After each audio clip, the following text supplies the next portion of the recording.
Hi guys, today we're going to talk about property and casualty insurance. I want to congratulate you. Yay, we made it to module 5. And in module 5, we're going to talk about auto insurance a little bit more in detail. And we're going to talk about wind and hail a little bit, I think, in module 5. So let's get started. Okay, we've got module 5, 6, 7, and 8. We have 4 more modules left. So we're going to try to get through these, I want to say as fast as possible, but we want to be thorough. And we also want to make sure that we have all the correct information. Now, I'm going to guess I have a knowledge check at the end of this module. I haven't looked at it today. I've been out sick for about a week or so. I feel a lot better today. So we're going to try to get through 5 and 6 today. And then we got 5, 6, and we got 2 more, 7 and 8. So maybe I can get done 7 and 8 tomorrow. And then Monday, I may be able to launch the course and start a pre-launch or something of that nature. I have not started selling the course yet. I'm still in the recording stages. So by the time you see this, the course will probably be launched. You will probably be one of my first students, and I'm so excited. Okay, so let's get started on module 5. Okay, again, this material is copywritten, guys. I'm going to ask that we keep this private. If you have any questions, you can email me, you can call me, and I will answer your questions.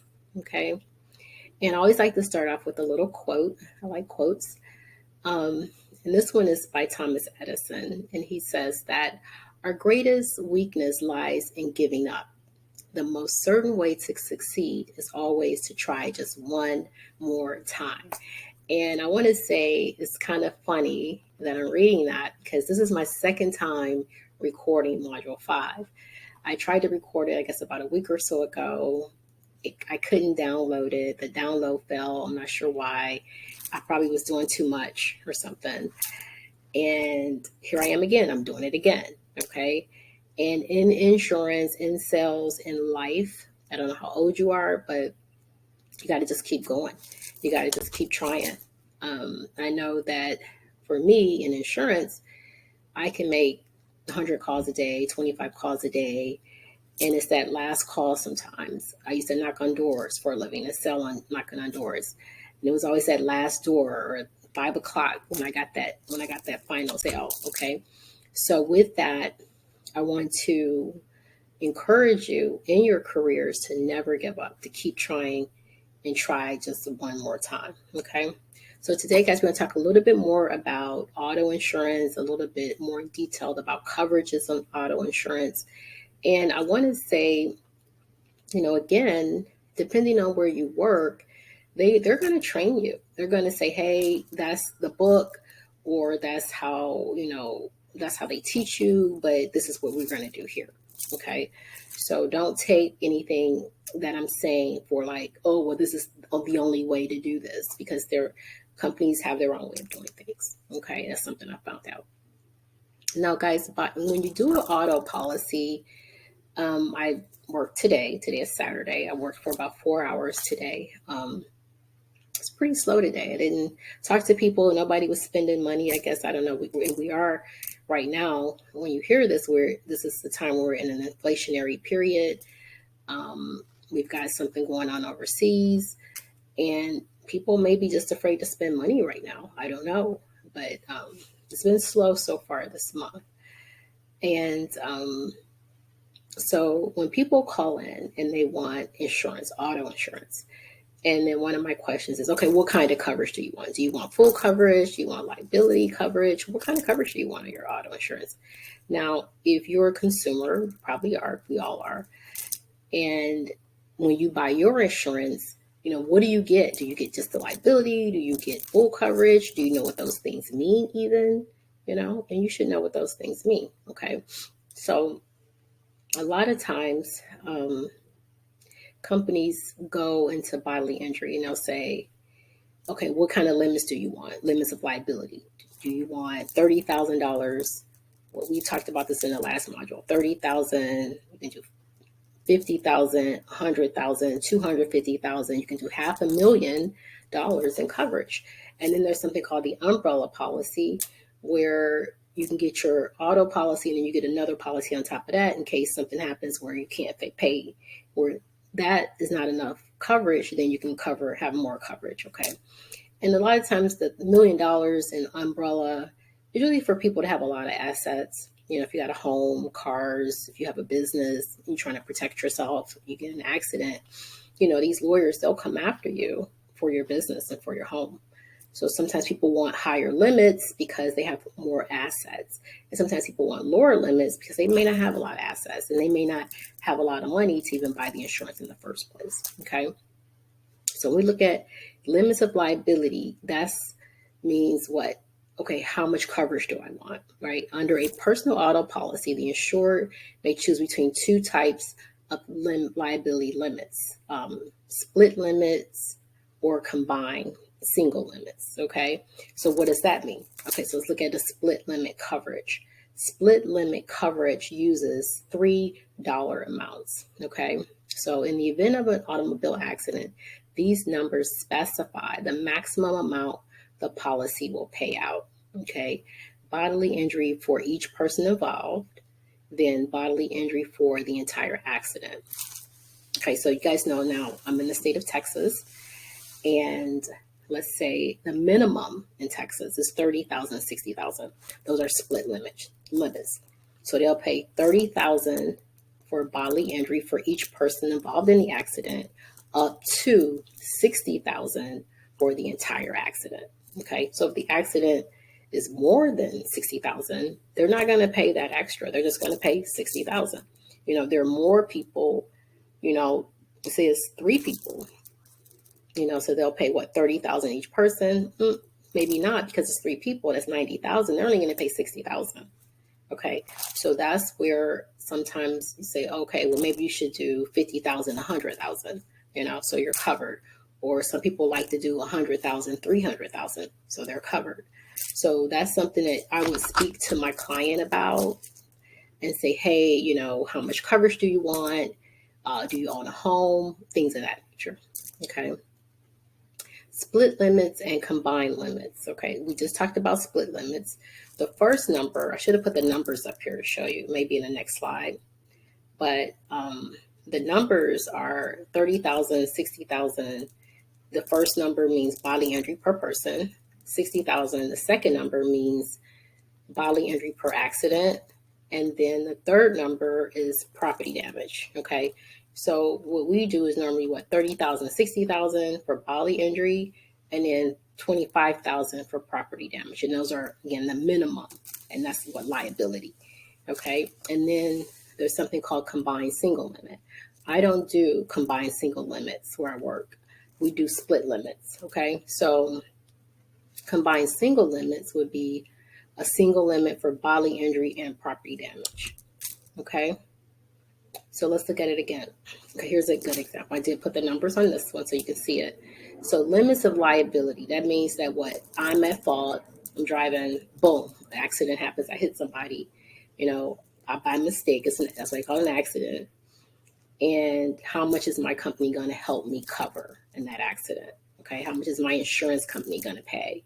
So they're going to pay out 25,000 per person, bodily injury, 50,000 per accident, and 25,000 for damage. Okay, so let's look at that. It says, for example, policy limits expressed as 25, 50, 25 would provide 25,000 coverage for bodily injury per person, with a maximum of 50,000 for all injuries and 25,000 for property damage per accident.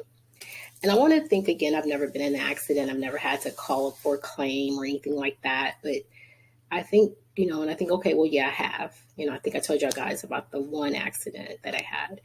And I wasn't in that particular one, I wasn't in the car. The car was parked. It was icy out. Somebody slid. We were parking and they went to park and they slid. And they hit all the cars, hit each other down the line. And somebody came up to my office and they said, oh, somebody hit your car, yada, yada. And I'm like, oh my God, really? And it was nice that they even told me, because they could have just hit it and left. So I called the insurance company. They paid, took it to the auto place, and it was like, I think it was like $2,500 worth of damage. Okay. So I've never really had an incident where I've had to call for insurance where I needed $25,000 or $50,000 in damage. I've never had that in my experience. I know some people have. I've talked to a lot of people, and I look at their history and insurance, and I've seen people with a $60,000 total loss on a car. So it can get high. I've never experienced that though. But so when you're speaking to people, I don't even think about myself. I think about, okay, well, what do you need? How much do you have a home? What do you want your limits to be? And as you talk to people, you're going to find that some people are really savvy about insurance. If they're older, I get a lot of people calling me. They might be born in 1940s, 1950s, 1960s. When you get people that are older, they've been buying insurance for years, and they're a little bit more savvy about what all this stuff means.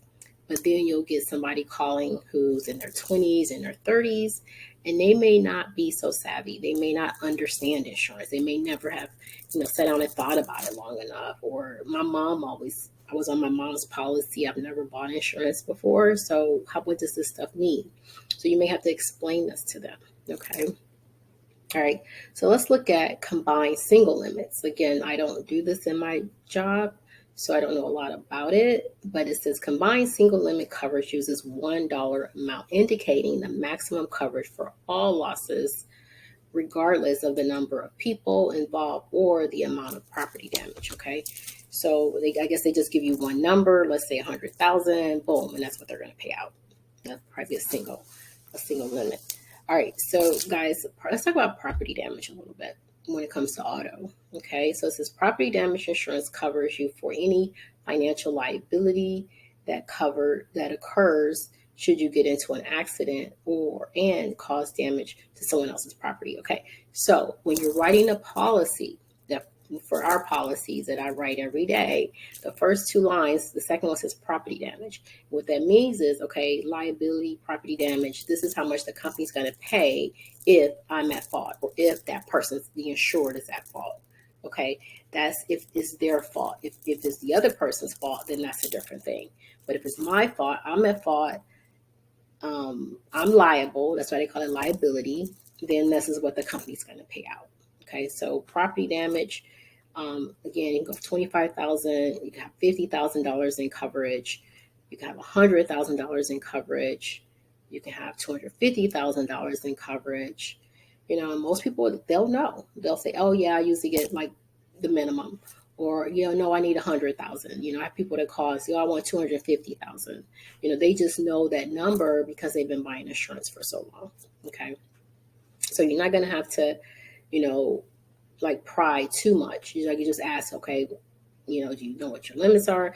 And some people, you can kind of talk to them and kind of tell, well, why are you calling today? Well, I got Progressive, or I got, Geico, and they went up on my rates. Oh, okay, well, what rate are you paying? And sometimes I'll write the insurance based on their current rate. Okay, well, I pay $150, $200. They went up $100. I got to pay $300. I don't want to pay that much. Can you help me get it a little bit lower? So because of that, okay, well, if you want it lower, then you might have to lower your limits a little bit too, So you have to explain that to people, or just put it where they want it and say, hey, this is how much it's going to cost, and kind of go through it that way. But you have to explain to them that this is what you have. You have $30,000, $60,000 worth of coverage. There's $30,000 per person, $60,000 per accident, $25,000 property damage. And then they do have to sign an application, right? So I email over the applications, and okay, read the application, read the quote, make sure you understand this, because if you get into an accident, this is all the company's going to pay out. Okay. All right. So let's talk about property damage. The coverage helps to ensure that any driver will be able to assume financial responsibility for damage caused in an accident where they are deemed at fault. This type of coverage operates on a per accident basis, with the insurance company willing to cover costs up to the amount of your coverage. Okay, that's all they're going to pay. They're not going to pay more. If you get in an accident, it's $100,000. Your limits are at 60. The other 40, you're going to be responsible for. So you have to explain that to your client. Okay. So let's look at comprehensive. I hope we don't have many kids out online buying insurance, but that was the only picture I could find. Comprehensive insurance, also known as other than collision, in some states covers damage to your car caused by events that are out of your control. It covers things like theft, vandalism, glass and windshield damage, fire, accidents, and animals, weather, and acts of nature, etc. Comprehensive is optional coverage. Okay, you don't have to have comprehensive in the state of Texas. All you have to have is what? Liability, which is bodily injury, property damage. However, some people say, oh, I want full coverage. Okay, so that means I'm going to give them liability and I'm going to give them comprehensive. Okay, and collision at that point. That's full coverage and under what my guidelines.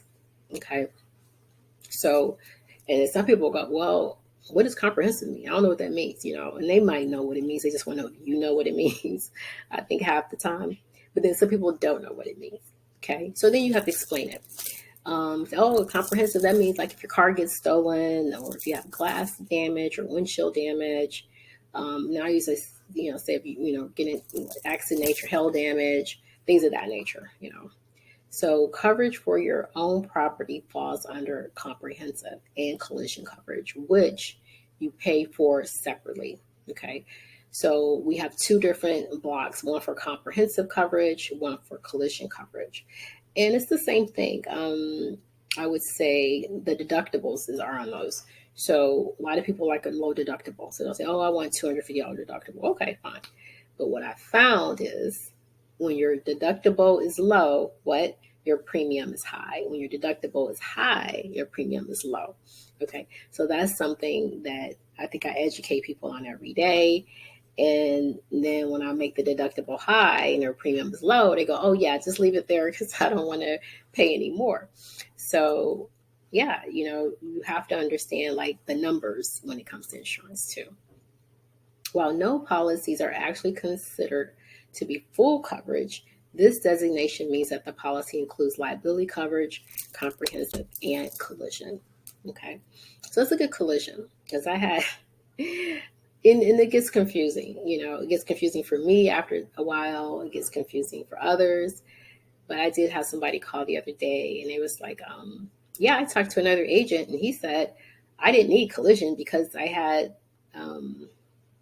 bodily injury and property. He said he had uninsured, underinsured motorists or something. I don't know. Yeah, I think that's what she said. He said I had uninsured, underinsured, so I don't need collision. I'm like, and I didn't say anything because I didn't want to just like throw anybody under the bus, so to speak. So I was like, oh, okay, he did, and we kept talking, and I did end up, writing her a policy. And then by the end of the conversation, I said, I don't think that's what it means, So collision, what does collision mean? Collision does not even involve a car. Collision means, let's read it. Collision coverage pays for collision damage to your car. It doesn't matter who is at fault. Collision coverage is optional in most states. However, lenders and banks require it to protect their investment. Comprehensive and collision work together to cover the owner's vehicle for most causes of damage, but are separate types of coverage. Collision is like if you run into anything other than a car. Okay, I like to say if you're driving down the street, boom, a deer jumps out. Boom, you hit the deer, you lose. That's collision. Okay, another example of collision that I like to give to my clients is say you're driving through a McDonald's drive-through and you hit the speaker. That would be collision, and you have to pay for that. That's damage to their property. Okay, and so your insurance, if you have collision coverage, it'll pay for those things. Okay, but I've never had a deer jump out in front of my car, which is kind of cool, right? But I do watch for deer sometimes when I'm driving, so it could happen. So you want to, you tell people, yeah, you want to have that coverage. You just never know what's going to happen. All right. So now another coverage that you can have on a automobile policy would be uninsured motorists. And I don't know if this stuff is going to be on the exam per se, but you do need to know this stuff. You do. I can't remember if it's going to be on the test or not. But you still need to know, you need to know for your career, even if it's not on the test. This is what you're going to do every day. You're going to sell insurance. Okay. So what is uninsured motorist coverage? It says uninsured motorist coverage provides coverage when the policyholder is in an accident with someone who does not have insurance. Okay. So I'm driving down the street. Boom. Somebody hits me. I get out the car. Hi, what's your name? My name is Carmen. Can I have your insurance information? And they go, I don't have insurance. It's like, what do you mean you don't have insurance? I don't have insurance. Okay. So I still write down their name. I still want to know their driver's license number. I still want to know their license plate number. Why? Because I got to call in a claim to my insurance and say, hey, they didn't have insurance. So my company would have to pay that under my uninsured motorist coverage. And if I don't have uninsured motorist coverage, I'm just out of luck, or I have to go in my pocket and pay for it myself. Okay. Now I have to say on my current policy, I do have uninsured motorist coverage, but on the policy before that, I had a different car last year. I didn't have uninsured motorist coverage because the car was not a new car. It wasn't a fancy car. It was like, okay, if the car gets hit, I'll just go buy another car. It's not worth that much money. So sometimes when I'm talking to people too, do you want the coverage? Do you not want it? Because it's not mandatory. You don't have to have it in most states. So check with your state and see if it's a mandatory coverage. But most states, uninsured motorist is optional. Okay. And then if somebody's, I had a guy today, he had a 1998 Subaru Suburban. And I was like, well, you sure you want all this coverage on a 1998? Not trying to be mean or nothing, right? And he was like, well, yeah, because it's the classic. I'm like, oh, okay, got it. So I put all the coverages on there. And then the price kept going up because he had 3 cars. And he was like, maybe you should take some of that coverage off on the Suburban. Yeah, but because it's a 1998. Okay. So, but it's up to the client. You tell them what the options are, you tell them what's available, and you kind of got to let them pick and choose for themselves. Why? Because at the end of the day, it's their policy and it's their lives and it's their financial situation. So you don't want to push too hard. You don't want to guide to, be too aggressive with people. You kind of tell them, okay, well, these are your options. And, you kind of got to let them pick. I mean, we're all adults, right? Okay, so this is an add-on to a standard auto policy and pays for injuries to the policyholder and passengers, and in some instances for damage to property if the other driver is legally responsible for the accident but uninsured, which means he does not have insurance. In some states, it is required that auto insurance policies include uninsured motorist coverage. So you're going to have to check with your Department of Insurance and find out, do we have to have that in the state of Nevada? Do we have to have that in the state of Georgia? Because each state is going to be different. Okay. All right, guys. This is underinsured motorists. Kind of right there underneath uninsured motorists is underinsured motorists. And what that means is that someone has insurance, like the 30,000, 60,000, or the 2550 we just talked about. They have insurance, but they don't have enough to cover the accident. Remember we said that? So let's say again, I got 2550, but the accident is 3060, or it is 50, 100. The accident is $100,000 worth of damage and I only have $30,000 in insurance or whatever. So that would be considered underinsured. Okay. So again, I'm driving down the street. Boom. Somebody hits my car. I get out. Hi. Can I get your information? Well, and it's not even, I don't even know at that point you would find out. You probably wouldn't find out till you ran a claim on the person and you talk to their insurance company. They said, well, yeah, I got insurance. Okay, well, what's your insurance company? You got Progressive and your policy number and what's your name, what's your address? You get all their information, you switch information, you call the claim in, and then they go, well, they did, let's say 50, and this is kind of, it can happen, but I've just never had it happen. So it's kind of weird for me to say it. So let's say they did $50,000 worth of damage to your car, and you're probably just driving a really nice car at that point, right? So say you're driving a Lexus, maybe, I don't know. Yeah, let's say a Tesla. I'm driving a Tesla, a newer model Tesla. There are $60,000 cars, some of them, and they just hit your car, and they did $50,000 worth of damage, but their insurance is only $30,000. So you call and they go, well, yeah, their coverage is only $30,000. That's all we're going to pay. So now you need another $20,000 to fix your car. So that's when you call your insurance company, because you have uninsured motorist coverage, and say, hey, somebody hit my car. They're only going to pay 30. I need the other 20. And then your insurance company will kick in the other 20,000. Okay. So underinsured motorist coverage, I do have that now on my policy, but I didn't have it before. And again, underinsured motorist coverage is an addition to the auto policy. It protects the insured if they are involved in an accident involving someone who doesn't have sufficient insurance of their own. So they have insurance, they just have low limits. Okay, they can have 30,000 or 50,000, but it's not enough to pay for the accident. In an accident, the insurance of the at-fault person is supposed to compensate the other injured person if the at-fault party's policy has a limit below the cost of the damages. That's what I just explained in plain speak. Now I'm just kind of reading the slide. The injured party's insured motorist coverage would cover the rest. That's just what I said. Okay. So it says uninsured motorist coverage provides protection in case of an accident in which the at-fault driver doesn't have enough insurance to cover all damages. This kind of coverage is relatively inexpensive, an inexpensive add-on, and can prove to be beneficial in the case of an accident. A few states require drivers to have underinsured motorist coverage, while a greater amount requires uninsured motorist coverage.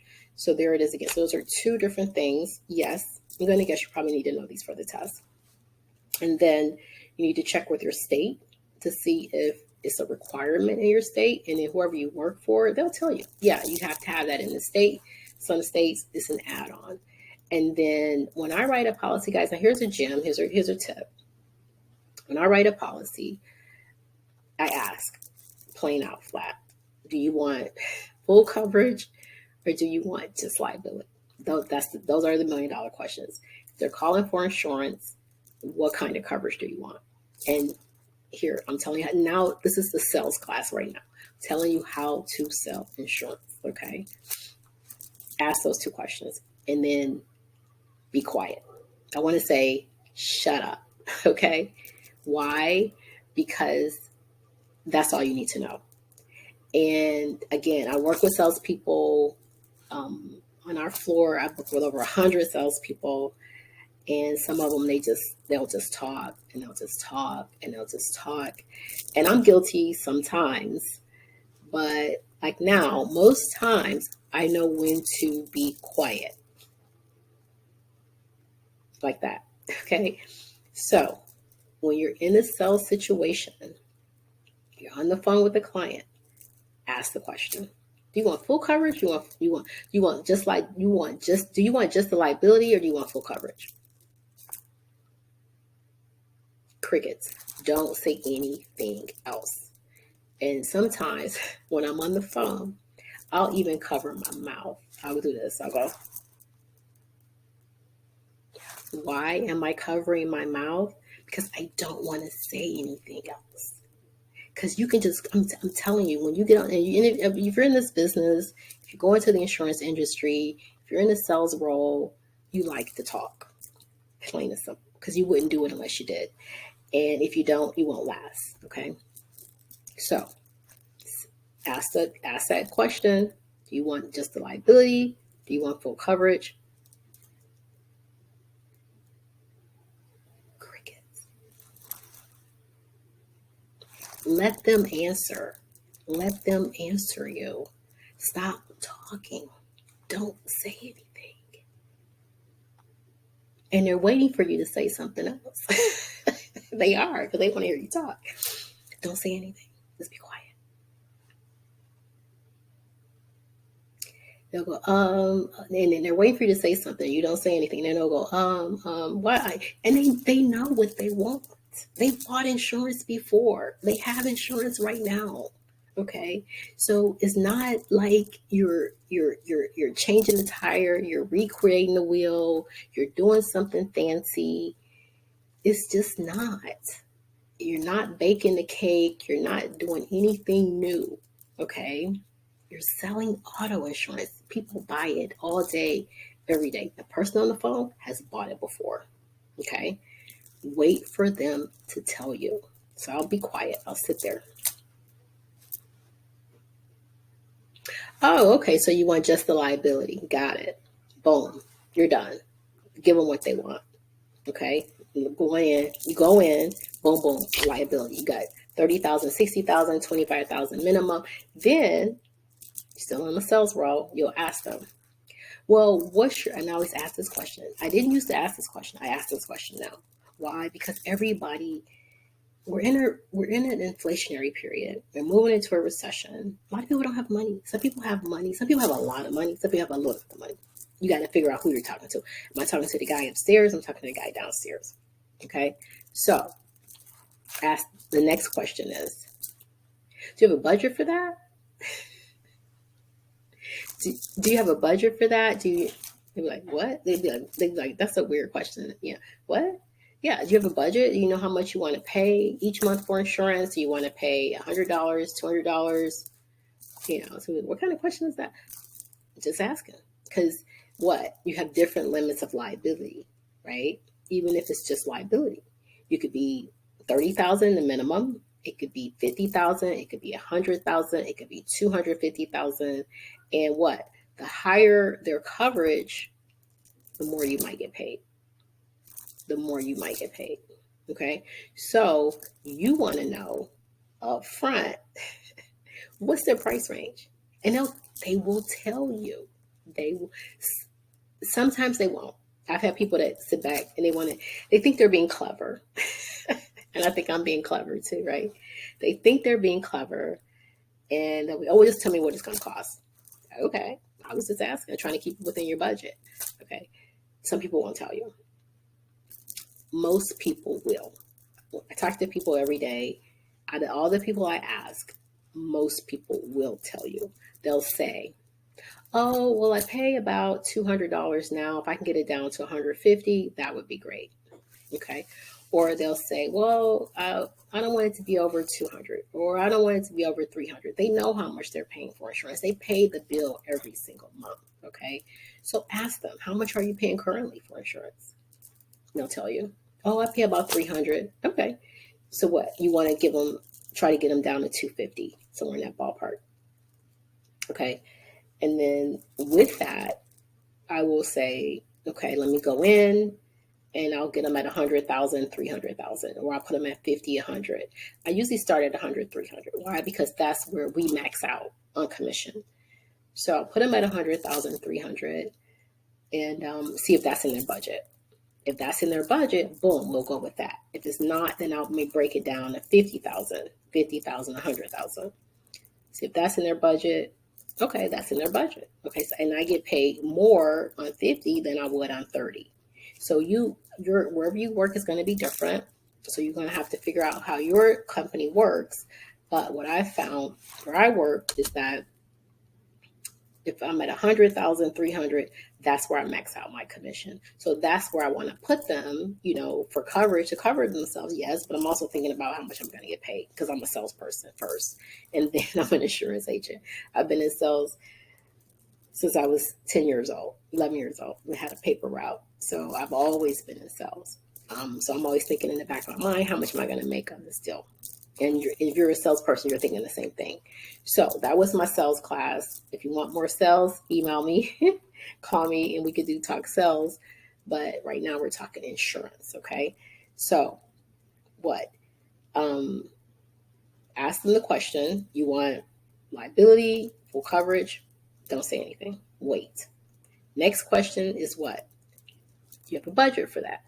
And they'll say, yeah, I think I do. They'll tell you what their budget is. And then you could kind of play with the numbers and, max out your commission or, again, get them within where they want to be on the price. Okay. All right. So that was the sales class. Let's go back to the insurance. Okay. Now, another thing you will see on the policy is something called rental car reimbursement.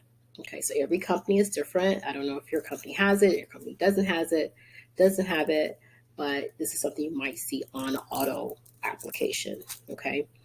And I used to do $35, or when I offer it to people, I'll tell them, okay, you could do $35 a day reimbursement. They'll reimburse you $50 a day. They'll reimburse you $60 a day, or you could do $75 a day. Okay, that's what the insurance company will cover in the event of an accident or you can't use your car. Now, I don't know about you, but I went online recently and looked up rental cars, and they're expensive. I mean, I think I couldn't find a car for $35. I couldn't find a car for $50. So now when I do it on a policy, I put it at 75. I'll ask the customer, but a lot of times if I'm just putting in numbers, boom, I'll put it at 75. Why? That's what it costs. Okay. We're living in an inflationary period where the cost of things are just through the roof. I mean, gas right now, people are saying it's $4 a gallon. I think I've seen it, but I really try to close my eyes. I pump my gas like this. I don't even look at it. Because I'm a little old fashioned, and I can remember when gas was 97 cents a gallon, So for me, it's kind of like, ouch, so I just try not to think about it, because you can't control it. You can't do anything about it. So just pay it. But rental cars, $75. Easy peasy, lemon squeezy. Why? What I've heard is that a lot of the Uber drivers, the Lyft drivers, the DoorDash people, they're renting the cars and they're using them to work. And then they're taking them back, I guess. I don't know. But you can't even find a rental car. I'm in Dallas, and I think last year I went to look for a rental car like for the weekend. I'm thinking, okay, well, I'll just get a rental car for the weekend and just hang out. I could not find a rental car within miles of my home. And I'm like, where are all the rental cars? Somebody said, oh, well, the Lyft guys and the Uber guys are taking the rental cars. So they're expensive. It's expensive. So if you're writing auto policies, you want to know the cost of things. You want to know how much it's going to cost you them. And with that, the policy goes up. I don't get paid on rental cars for commission. So it doesn't go in my pocket. But when I look at that, I'm trying to make sure what the client is covered. Because I don't want somebody to call me back and say, you gave me rental car for $35 and I can't find a car for $35. They're not going to find a car for $35. They're not. They might find a bike, scooter, moped, but they're not going to find a car for $35. So be wary of that. Be aware of that. And then look in your neighborhood. I don't know. Maybe you're living in a state where people don't Uber and Lyft and DoorDash, so there may be cars available. So check your location to see, okay, can you get a car in this state? How much do rental cars cost? And then you want to price that car accordingly. So that way, if they are in an accident, they can get a car. And because when you get in an accident, that's the last thing you want to worry about. Okay, now I can't afford a rental car. So you want to make sure they can pay for it. Okay. All right, so let me finish reading this, then we're going to go to the next slide. And I want to say we're almost done. We're going to talk about wind and hail, and after that, we're going to get out of here. So we're going to wrap this puppy up, and we're going to say, yay, we're done with number 5. Okay. Now, rental car reimbursement, it does not apply if your vehicle needs routine maintenance work or if you need to rent a car for a vacation. And some people, again, like I said, when they're in their 20s and 30s, you might have to explain that to them. But when they tell you, oh, my date of birth is 1940, 1950, you don't have to explain this stuff to them because they already know. Okay. But rental car reimbursement is only if you're in an accident for covered loss, then they will reimburse you for the rental car. When I had my incident, and it was $2,500 to get fixed, and I did get a rental car, which thank God I had rental car coverage on my insurance. And I think I kept the car for 5 days. And then my car was fixed. I took the rental car back. The insurance company paid the $2,500. It was seamless. And I was like, wow, thank you, Jesus. And that was, like I said, maybe 20 years ago. But thank God for me having insurance, having a rental car coverage. It's because so people, they do need it. So again, check and see how much cars cost in your area, and make sure that when you do that, you make people aware. You know what? I just looked at rental cars yesterday. You can't really find one for $35. You might want to bump it up to 50, 75, 100. But then, people have to go with their budget too. So just, if you can get it at 75 and they can afford it, I would, make sure it's something that's the market, that's going to play in the market where your area is. Rental reimbursement coverage may be called rental car coverage or transportation expense coverage. Is typically an optional coverage on a car insurance policy, which means you need to add it to the policy and pay an extra premium for it. So again, what do you say when you answer the phone? Right. Do you want liability, or I say just liability, because that way they know they're not getting anything else. Okay. Do you want just liability, or do you want full coverage? That's my question. That's it. And then what do? Right. You be quiet. I cover your mouth. Okay. Then I write it. I'm doing a quote. I'll do the quote based upon what they tell me. Full coverage. If they want just liability, that's what? Bodily injury, property damage. And I'm done. Give them the numbers. Okay. This is how much it is. This is how much it is per month. Boom. Is that okay? Yeah, that's okay. Okay. And then you might go into the conversation some more, and they'll say, well, does rental car coverage come with that? No, that's extra. Did you want rental car coverage on the policy? Yeah, I think I want rental car coverage. Okay, so here's a trick too. Where I work, you can't get rental car coverage unless you have what? Comp and collision. You have to have comprehensive and collision in order to get rental. So then you got to add comp and collision and then add rental. And most people are not going to want, if they want just like, they're not going to want to add all that back onto the policy, because now they're going to have to pay more. But if they want full coverage, they may want rental car reimbursement. Okay. But I don't ask them that. Okay. So now we're going to go back into a sales role. Okay. My leg is itchy. We'll go back into the sales role. Now, ring, phone's ringing. Hi, what do you want? You want just liability or full coverage? They want full coverage. Okay, sure. Let me get that for you. What's the next question? Right. Do you have a budget for that? And they're going to say what? Yeah, I do. I was paying $300 with Progressive, and they just went up to like $350. So I really don't want to pay that much. If you could get it at $250, that would be great. Okay, let me see what I can do. You have full coverage. They want it at $250. That's what you need to know. Okay. Now you're gonna move in, and I'm in the sales mode now, right? Now here's the thing, and I'm giving you gems. Why? I'm teaching you how to sell. Why? Because you paid for this course, and you paid a lot of money for this course.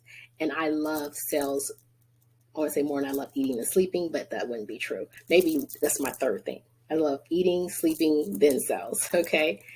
But there's something called, and this is worth the price of the course. Okay. There's something called don't spill all your candy in the lobby. Don't spill all your candy in the lobby. I learned that years ago in sales. Okay. And I use that tactic every single day now. Okay. So here's the trick. Full coverage, $250 a month. Okay. That's all you're going to give them. You're not going to give them anything else. Why? Because you don't want to spill all your candy in the lobby, and you don't want to lose them either. Okay. It's like you're doing surgery now. You got a patient on the table and you don't want to lose them. So you can't make any moves. You got to just do what they ask you to do. It's like you're in a bank. You're being held up. Hold your hands up.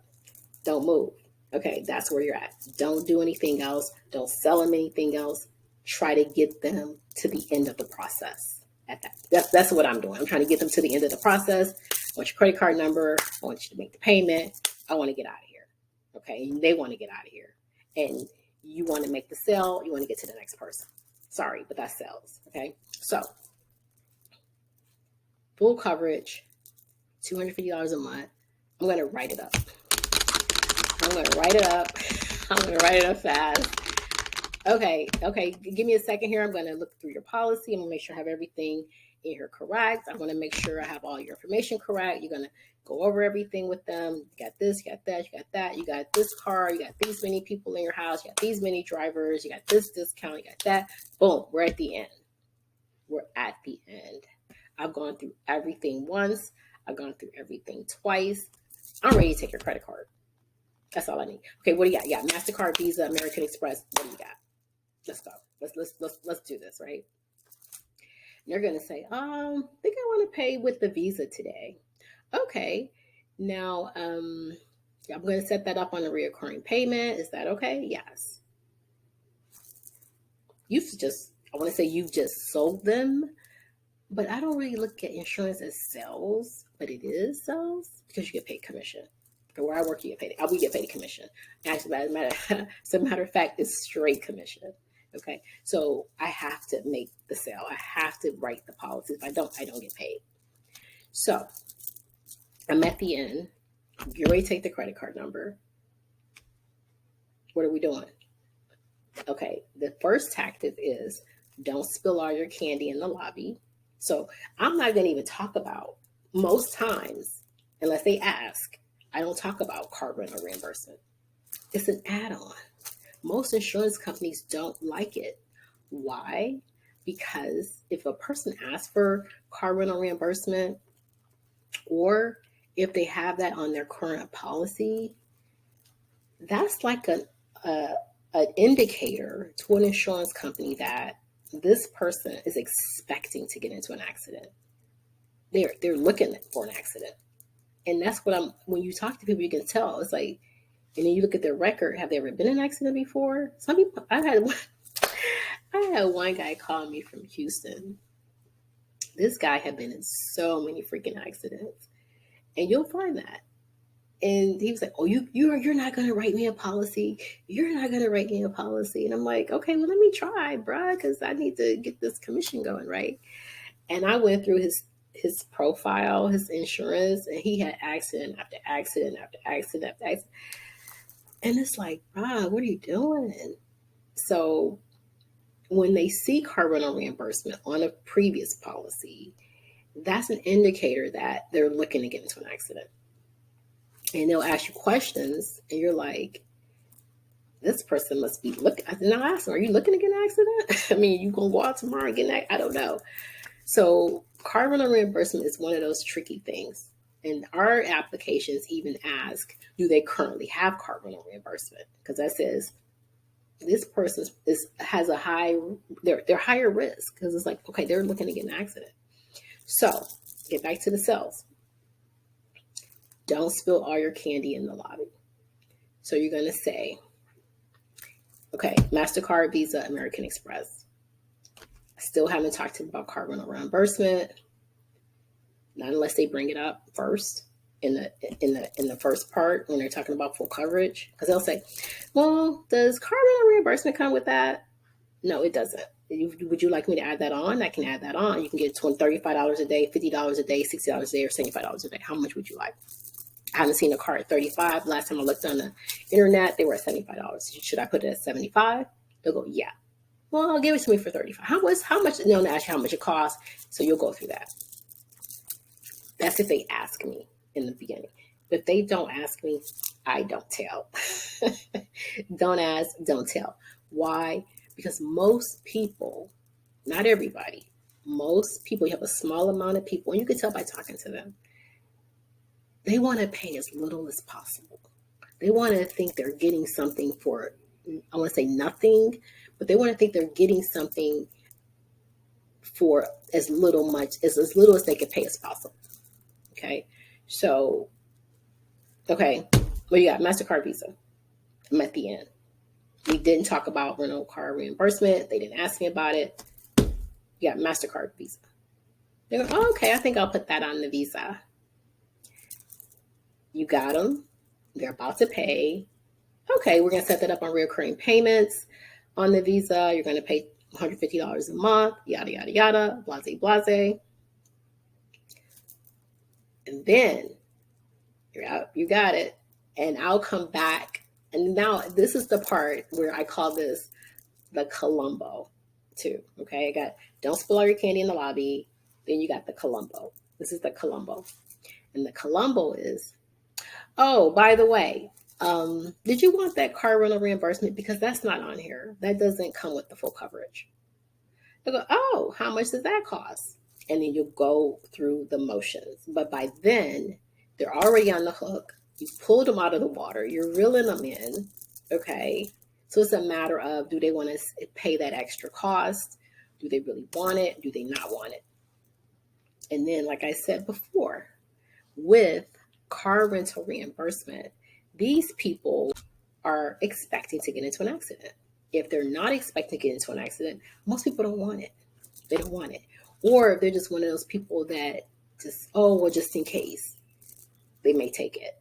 But don't spill all your candy in the lobby, boom, and then go back, do the Columbo, hit it after you've gotten to the credit card part, to the payment part. Then you can kind of go back into that.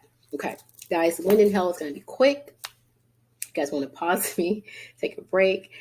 Today, I'm having so much fun. I feel better. And I'm getting into the sales side of it as well as the insurance side of it. And this is what you pay for. And I'm glad you're here to hear this, because when I want to say when you're selling insurance, you need to know how to sell. It's not just, oh, let me just toss this policy out there. And, you got to make money. You got to make money. You got to understand psychology. You got to understand people, and you got to know how to sell. And if you don't know how to sell, you're not going to do well. I've seen so many insurance agents since I've been in my company. It's been a year now. It'll be a year in 3 more days. I've been there for 1 year. And I've seen so many agents come and go. And I'm going to think it's because of the business. I want to think the business is there. I write over 50 policies a month. I think last month, maybe 40 something. And the business is there. So if you're not getting the business, it's because you don't know how to sell. So you have to learn insurance, get the agent, get the licensing, then learn how to sell. And if you want me to teach you how to sell, email me, call me, and we can set up something, a one-on-one coaching session. But you got to know how to sell. If you don't know how to sell, you're not going to make it in insurance. I'm just guessing. Okay. Now let's rewind, and we're going to fast forward. We're going to Wind and Hell. And we're not going to talk a lot about Wind and Hell because it's different for every state. We do have it in the state of Texas. We just had a windstorm here probably a few nights ago. I woke up, thunder and lightning. I jumped out of my bed, ran in the closet. It was a tornado coming.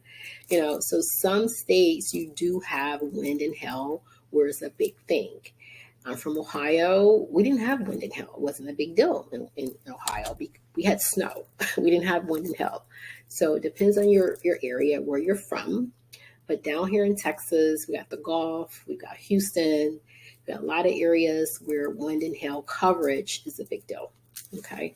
So Texas windstorm insurance insures against catastrophic losses caused by windstorm and hail for applicants located in designated counties. So again, you're going to have to check your state, check your Department of Insurance website, and find out if there's a whole wind and hail thing and which counties that they cover and what that kind of coverage is, so that when your clients call, you can say, hey, this is what we have. Now, again, at my company, we have a guy, right? Literally, we have a guy. I'm not gonna say his name, but when somebody calls in and they're in one of these designated areas, this is Texas, if they're like in Kennedy, they're in Calhoun, they're in Harris County, and there's some parts of these counties where we have this designated guy with the state. He does the insurance, he writes the policies for homes. But then it's through what? It's through probably the government, the federal government, because if there's a catastrophic event, most insurance companies won't be able to handle those losses. Okay, so we look at Texas wind and hail, Texas windstorm, and we call it here in Texas, we call it TWILA. It's TWIA. It's pronounced TWILA, and this is called TWILA's designated catastrophic areas. So these are the counties in the state of Texas, and it's just certain parts of these counties. Because I live like Harris County, I talk to people all the time, and the whole, it's not the whole county, it's just certain areas where they're covered under the Texas windstorm. So in your state, you need to know, do we have that? Is this something we don't have? And then know, how to get them coverage, or who's your guy at your company, because each company probably has a guy that handles just that. Okay. So Texas wind and hail, you have to be eligible. Again, you have to be in a designated county. I've had people call and go, well, can I get that? Like, no, you don't live in the area where you can get that. Okay. So everybody is not eligible. Okay. So that's the first thing. So find out what the areas are, find out what the eligibility requirements are. And then in the state of Texas, eligibility for TWILA policy applicants and properties must meet the following criteria. Properties must be located in an area designated by the Commissioner of Insurance, which currently includes all 14 first-tier coastal counties. I'm not going to read those names. Some of them I don't know how to pronounce. Got what? Brazoria, Calhoun, Cameron, Chambers, Galveston, Jefferson, Kennedy. What is it? Okay, so those are the counties in Texas and parts of Harris County. Like I said, it's not the whole county in Harris, it's just parts, okay? Now, applicants must have been denied coverage by at least one authorized insurer actively writing or renewing windstorm and hail coverage in the designated area. Properties must be certified by the Texas Department of Insurance or Texas Windstorm Insurance Association as having been built to applicable building codes, with limited exceptions. Learn more about the windstorm certificates of compliance. Okay, so this is for, again, the state of Texas. We're almost done, guys. So bear with me. Take notes and make sure you understand this, and then do some research. You got homework to do today. Okay. Your homework is to go onto your state website. If you're not in the state of Texas, even if you're in the state of Texas, go to the Department of Insurance website and find out if you have windstorm insurance for your state. Okay. And then look up the counties. Email me the information. Let me know, yeah, I looked up Georgia and this is what's going on in Georgia. Yeah, I live in Nevada. Let me know, because I'm curious too. I sell for just Texas right now. But in the future, there may be an opportunity for me to sell at other states. So I would like to know what's going on in some of the other states. So email me, that's your homework, to find out if you have windstorm insurance in your state. For Texas, for TWILA, that's Texas Windstorm Insurance Association, coverage types are residential, dwelling, personal property, manufactured homes. Those are the properties that they will cover. For commercial, it's commercial buildings, business, personal property, townhomes, and condominiums. Miscellaneous items, including but not limited to signs, fences, swimming pools, and flagpoles. So that's what you're going to need to know for your particular state. What are the coverages? Do you have it? What are the areas? Okay. Now, for windstorm damage, this says windstorm insurance is a special type of property and casualty insurance that protects policyholders from property damage caused by gales, winds, hail, and other gusty hazards. A subset of storm insurance, windstorm insurance, is usually offered in the form of a rider on a standard casualty insurance policy through the extended coverage endorsement. Again, each company is different. Each state is different. So check with your state, check with your company, and find out, what your coverages are and what those eligibility requirements are, because people are going to call you. And like in Texas, I mean, This time of the year, there are storms that people call all the time. Well, did I get hail damage with that? What's my wind and hail deductible? Because they're waiting for an accident. They're waiting for the storms to come through. Okay, so it's a big deal here. Windstorm insurance is a special type of property casualty insurance that protects policyholders from property damage caused by, again, gusty events such as tornadoes and hurricanes. Big deal. Big deal. Okay. All right, guys, we're almost done. I don't know if I did a knowledge check on here. We're going to have to see when we get to it. But I did give you some homework to look for your state, even if you're in Texas, and tell me about the TWILA. Tell me about what you have in your state. If you don't have it, what you do have. And that's your homework for tonight. Okay. Hurricane insurance. Hurricane insurance is coverage for homeowners that covers any damage related to a hurricane. However, the hurricane has to be declared a national must be declared by the National Hurricane Center. Typically, hurricane insurance requires both homeowners and flood insurance, and could also include additional coverage for windstorm damage. Okay, so what they're saying here is that I have a home. I'm on the coast. Let's say I'm on the Gulf here in Texas, and I want a hurricane insurance just in case, hurricane come running through here, right? I can't get that if I don't have homeowners already. So I can't get that. It says you have to have homeowners and you have to have flood insurance already before you can get hurricane insurance. So you have to explain that to people that, yeah, we can get you that, but you have to have this, and then you get that. Because people will wait good to, the national, what do they call it? The National Hurricane Center come out, and they're saying, it's going to be a hurricane this weekend, right? And everybody want to call and get hurricane insurance. You can't get it. It's too late. It's too late. You have to get it before the weekend that is coming. Because I know where I work, again, even in Texas, like down in Houston, Harris County area, they can have a big storm coming, and we can't sell them anything. It's too late. We just stop selling because everybody wants to call you at the last minute and say, oh, by the way, let me get that hurricane insurance. It's too late. It's too late. You got to get it. And I think even then, if you call that the day before, they're going to say you had to have it in place 30 days ahead of time. So that's something to know. That's a huge tip.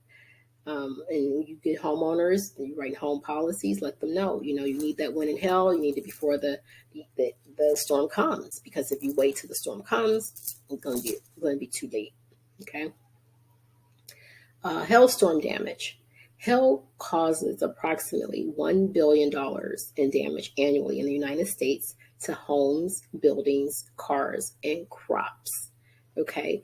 And I just want to jump off track a little bit here because I'm a little excited.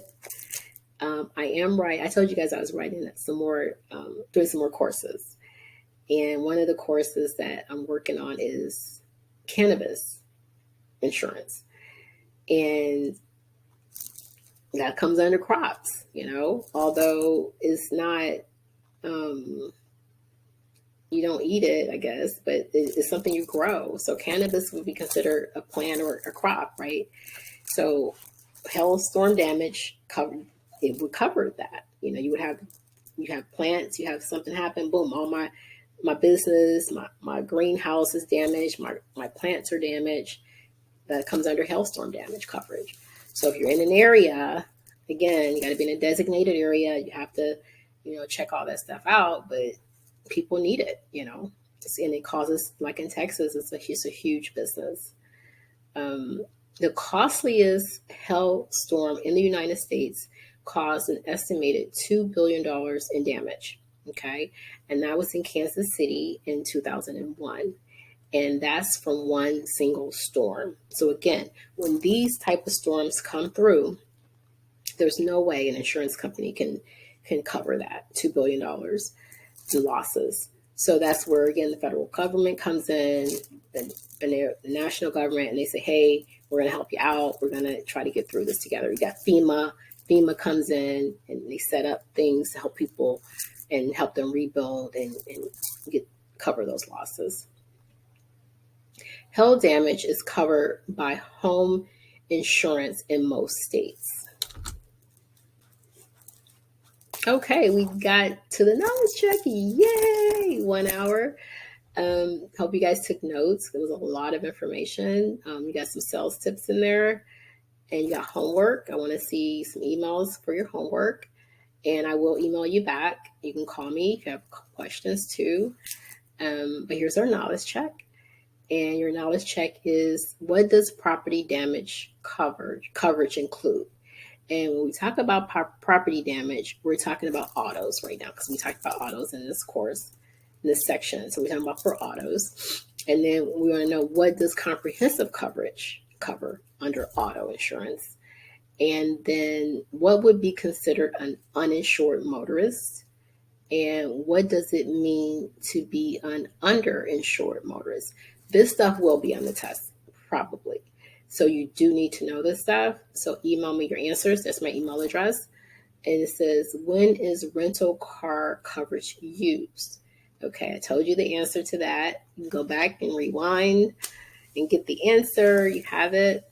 Okay, but I want to think that this is going to wrap it up for section 5, module 5. And we've got 6, 7, and 8. We got 3 more modules. Yay! And I think I'm not going to record anymore tonight. It's getting late. So I will see you guys tomorrow for my time.